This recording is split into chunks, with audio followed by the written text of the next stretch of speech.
In this session, let's focus on forecasting the trend, which is one of the essential elements of the time series analysis. Generally, any time series based data, we try to attribute the changes to three major factors, one being the trend, two being the seasonality, and three being the cycles. So the moment we are able to predict these three dimensions, there is a little amount of randomness, and we can try to bring our estimates or forecasts close to the actuals, whatever the best possible to the actuals. So that is where we are looking at the trend part, and out of this, just to understand the conceptual part, trend is a very slow long run evolution of the variable because of changing demographics, because of changing consumer preferences. We see that over a long period of time there is a gradual increase or decrease in the value. And if the trend is called more and more deterministic, it is as good as we are able to predict the trend using some kind of mechanisms. Otherwise, it is completely a random kind of a trend which can't be used, which can't be predicted by the use of any kind of models. So, within this, the first and the foremost part of the trend forecasting models is take the time as a dummy. In any trend forecasting models, we are considering the time as a dummy. When I say dummy, we are simply taking the first period as 1, second period as 2, and so on till the last. Right? Now, in this session, I would look at the three major trend forecasting models. One, I call it as a linear trend, and two, I can classify it as a non-linear trend. But within that, we will look at two major dimensions, one being the quadratic trend and two being the exponential, or sometimes called as the log linear trend. So we'll try to do the predictions using these different kinds of models on a data set. So for that I have taken a data set which consists of the index, stock index, Sensex of the Indian stock market right from Jan 2001 till December 2014. So this has been the values for each of the months right from 2001. And this particular data, before I supplied it here, I have done what is called as a seasonal adjustment. I'll talk about it in the later chapters, later sessions. How do I do the seasonal adjustments, or how do I remove the impact of seasonality from the data? But for now, this data is adjusted for seasonality. We are considering this particular data set.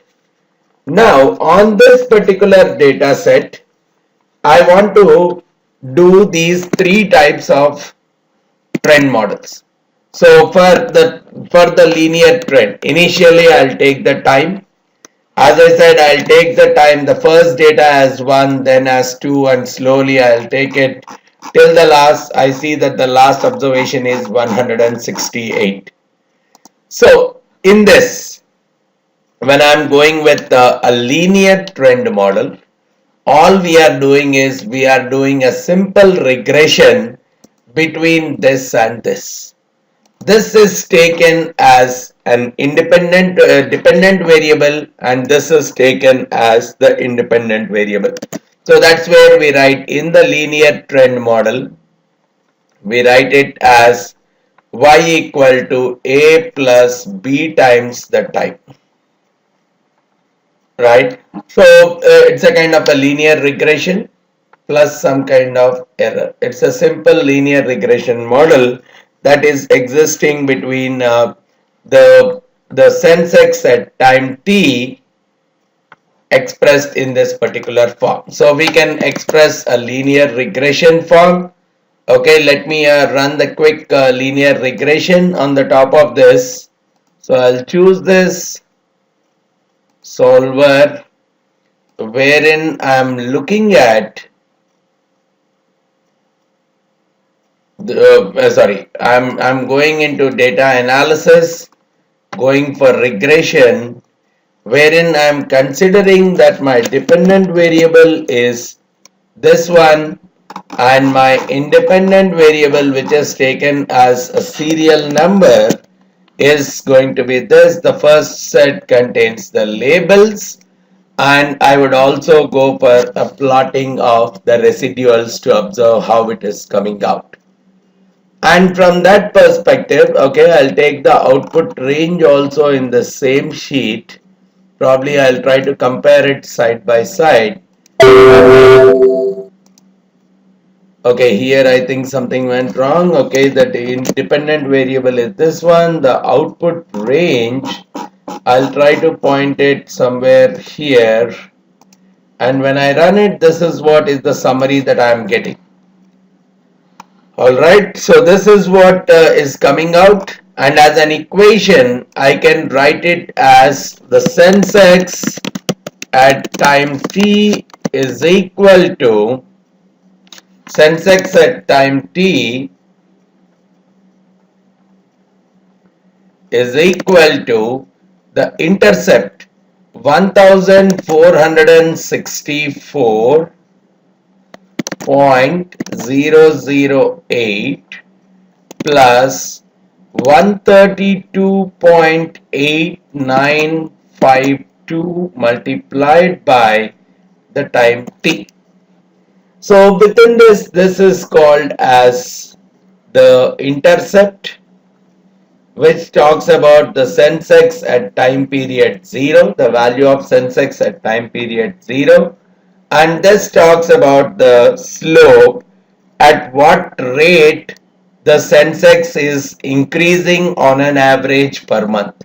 So here I can say on an average the Sensex is increasing by 132.89 points in a month. A positive talking about an increasing trend, and a negative is talking about the decreasing trend. And if this is higher and higher, the graph is more and more smoother. So here if I am trying to plot the graph also, right, I can plot a simple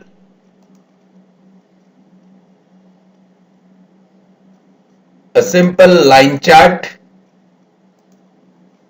right. I could see that I can plot a simple line chart from here to here.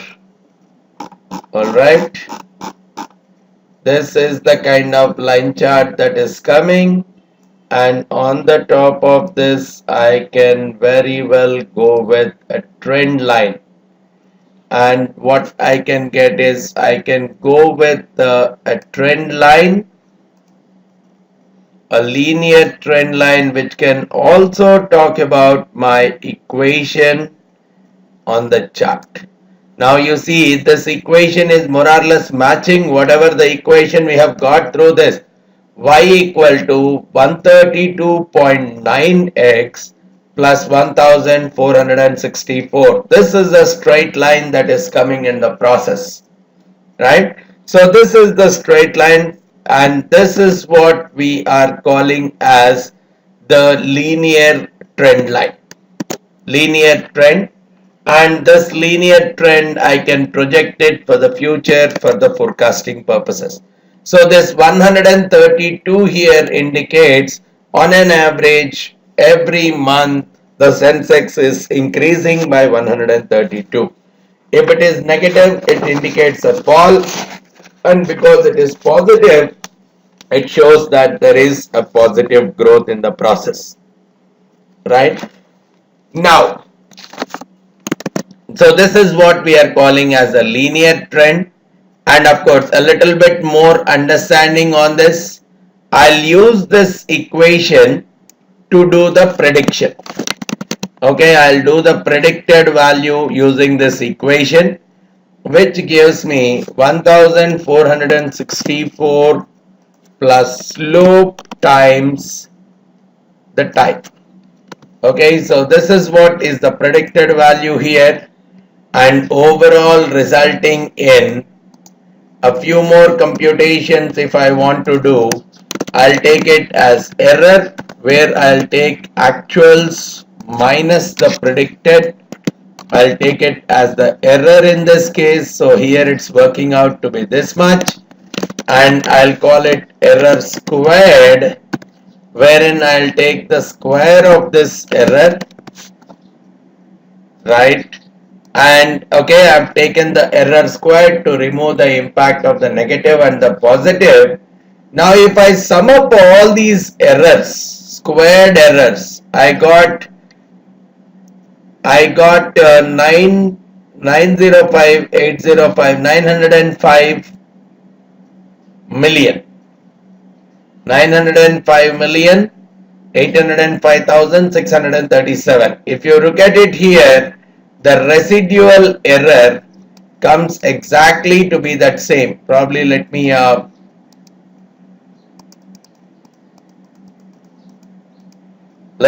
see this mechanism of representation.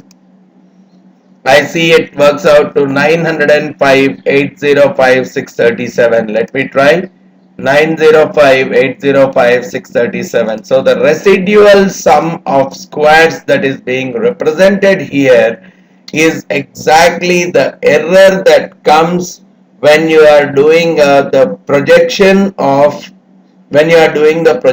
using the regression formula that got generated. This is the residual squared, this is the total error squared, and this is the regression squared. Regression squared is you look at squaring, so you take just the Sensex squared, right? Just takes the Sensex squared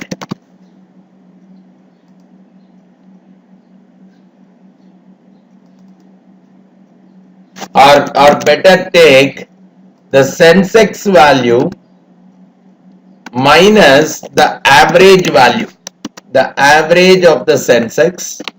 You do the squaring of that. You take the actual Sensex value minus the average of the Sensex value, take the square of it. Do the addition of all of them. You are going to get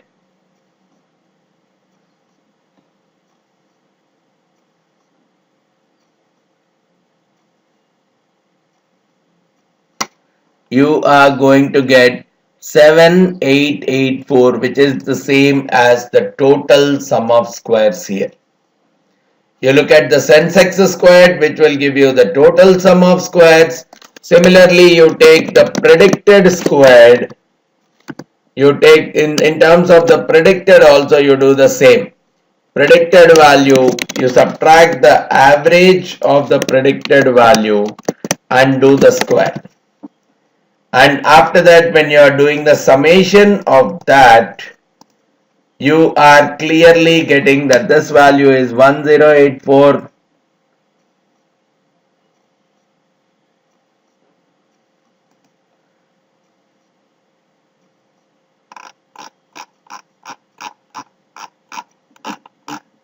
Okay, here we got some additional stuff.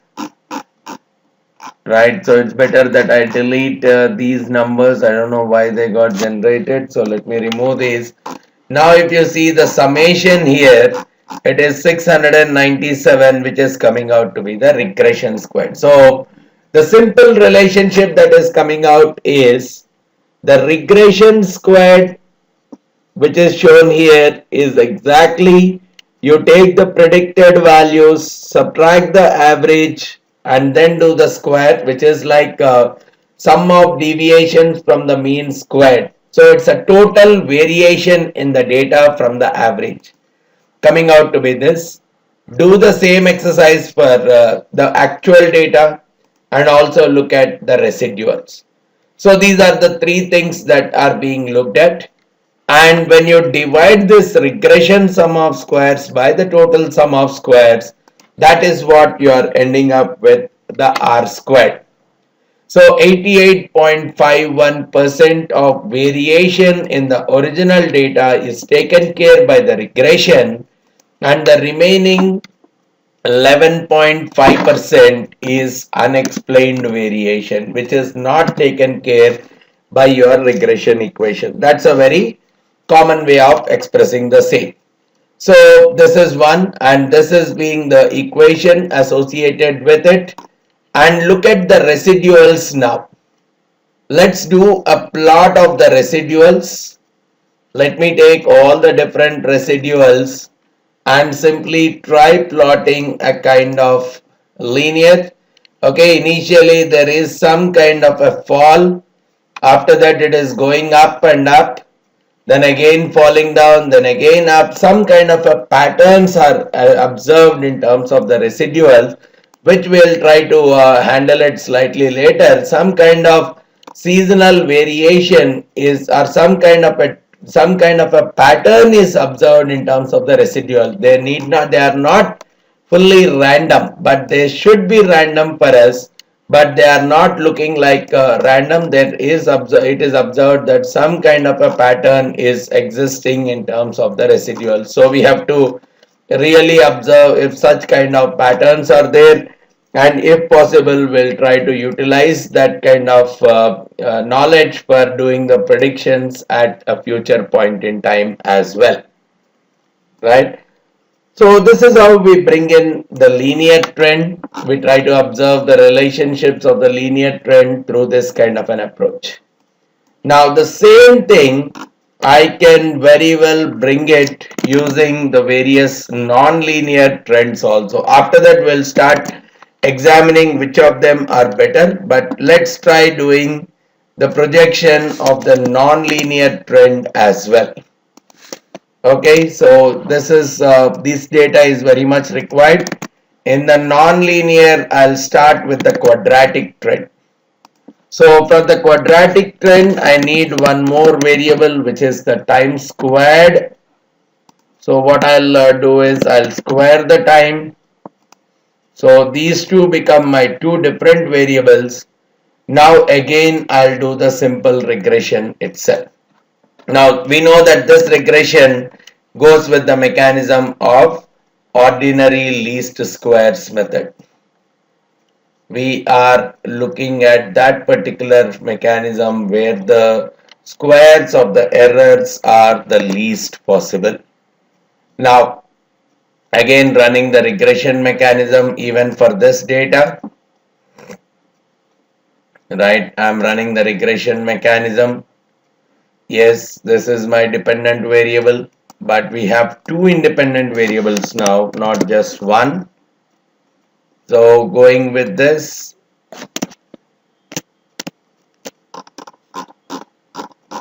okay, let's look at the scenario. In this case, we have two independent variables, right?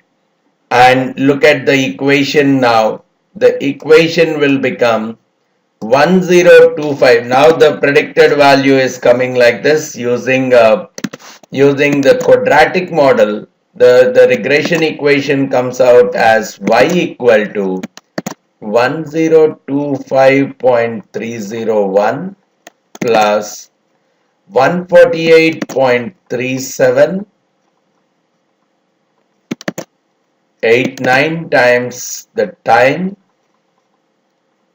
minus 0.09162 times the time squared. Now see here, this kind of an expression is called as the quadratic equation, the quadratic relationship between the time and the value of the sense. This is the quadratic relationship. Now what we see is, in some cases these two could be positive. If these two are positive, the graph comes more monotonically increasing. In some cases, these two could be negative. If that's the case, the value could come monotonically decreasing. In some cases, I can have this as positive, this as negative. Just like this case, we see a kind of inverted U, and if this is negative, this is positive, there is a possibility of a U kind of a shape coming up. So quadratic trends can show any of these kind of shapes.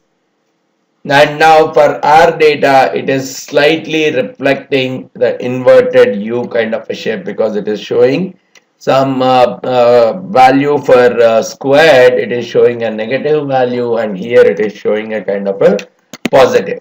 So if I have to really plot the data, showing much of, though it's not showing much of inverted U kind of a shape, probably on the overall it is reflecting a little bit on those lines.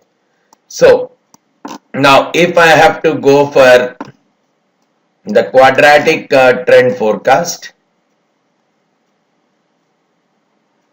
right now my objective is to see if I am doing the forecast using a quadratic mechanism, what are the numbers working out to. Right, so this is what is my formula. So always I can do the same predicted. So one thing is I look at Sensex squared. If you see earlier model and this model have given me the same number. Now let me do the predicted value. Using this approach, the predicted value is intercept plus this value multiplied by the time plus the coefficient of the time squared. I multiply it with the time squared, resulting in this value. So these are my predicted numbers going with this mechanism. So overall I can take the error squared, which can come out as the difference between the predicted as well as the actuals, and I do the square of that. The error square working out to be this much. The summation is 112759. Again, somewhere additionals might have come out. No.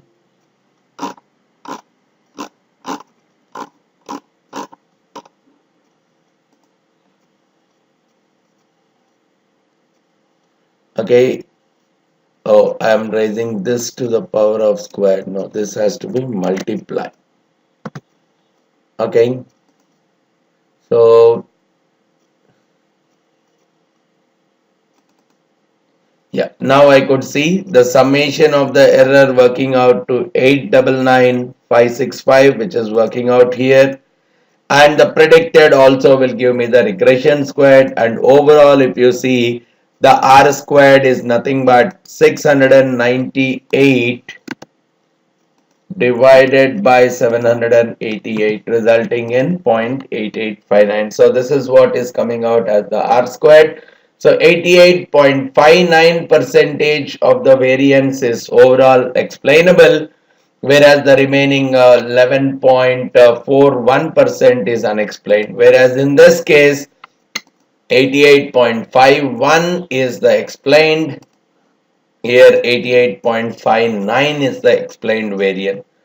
And even when I look at the plot of the residuals now, right, when I am going with the plot of the residuals, we'll see what is it. Is there any kind of a pattern that is coming up in the residuals? We can see that yes, again a similar kind of a pattern is going ahead. So any kind of a pattern that is found in the residuals, there is a possibility of a serial correlation existing. We can test out whether that serial correlation is existing or not using the Durbin-Watson statistic. Okay, So you can use it to test it out whether the correlation is really existing, and if so, is it a positive correlation or a negative one. So this is one more model that is available with us. And similarly, the third of its kind of models which we can look at, and after that we can get into the comparison process as well, is the log linear trend model or the exponential model. So this I call it as a quadratic model. This I'll rename it as a linear trend. And what I'll do is I'll take the data again. I'll create a new sheet. This time call it as exponential or a log linear kind of a trend model. Now in this case, what typically comes out is I'll take the log sensex as the variable. So I'll take the logarithm, because in general the expression goes like y equal to a times e power bx. Right, so this is what, which means log y equal to log a plus bx. So if you see here, it is looking as good as a linear trend after taking the logarithm. So in by general, the data is not linear, but once I take a logarithm, it is more linear. So this also I could take a log sensex and do a regression and express it in terms of the logarithm. Or what I could very well do is apply the same ordinary least squares method. Right, so I'll take some values for, just to showcase, I'll take some values for A and B. Right, I'll take some values for A and B. Probably I'm taking just to give us, I'll take 10 and 0.5 for B. Now what I can very well do is I will express, instead of taking log sensex, I'll call it as the predicted value. What is the predicted value here now? Going with this formula, by directly taking A and B, I will write it as y equal to a times e power bx. So a times e power bx. This is one more way of doing the same. Okay, so going with this mechanism, I am getting that this is the value of the predicted. Okay, instead of 0.5, let me make it 0.2 or something, or 0.4, 0.3, whatever it is. So these are the numbers that I am getting for the value of the predicted. So from here I am going ahead with the error. The error again I'll take it as a squared. So actual minus the predicted, I'll take it as squared. Right, so this is what is coming out as the error. I'll take total error, which is coming out as the summation of these. So this is what is the total error that is coming out. Now my intention is to choose A and B in such a way that the total error is going to be minimized. Right, I want to choose A and B in such a way. This is what we call as ordinary least squares, which also works out as a regression model. So I want to choose A and B in such a way that I want to minimize this total error. So from that standpoint, I'll use a tool called solver, whose intention is to minimize this error by changing these two values. And when I'm changing these two values, I can see that the possibility is this is the total error that is getting created in the process. Right, the total error that is getting created in the process through this log linear trend model is 349, 533, 666, and the equation is coming out as 9.68 minus 0.18 times the total error, minus 0.18 times the time period. So the error is coming out to be more and more significant because the predicted values are coming out much on the smaller side. Let's see. Yes, this is the typical error that is coming out. This is the typical number that is working out 5022 plus 0.009. So the equation comes out as 5022 multiplied by e to the power of 0.009 times the t. So this is what is typically coming out. So because of that, probably the predicted value is coming out to be somewhere around 26,000 now, and it is going right from 5,000 and gradually growing up at this particular level.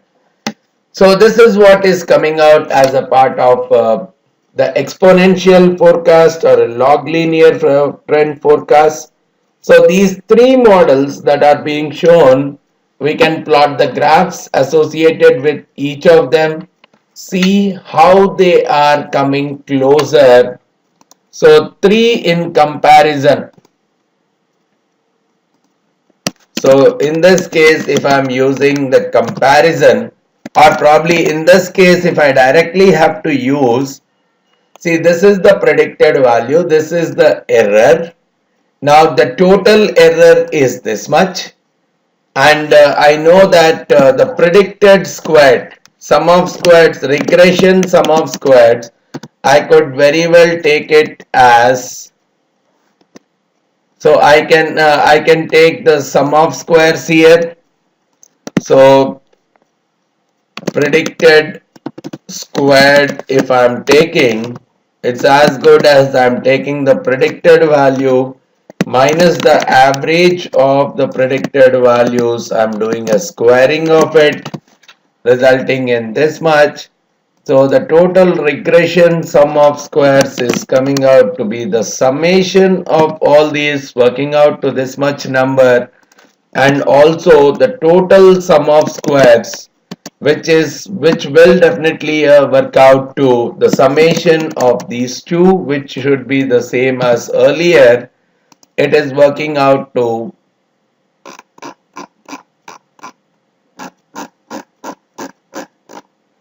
right. So the predicted sum of squares, which is the regression, is working out to the predicted value minus the average squared, and this is the error. The total error is coming out as the predicted minus the actual squared,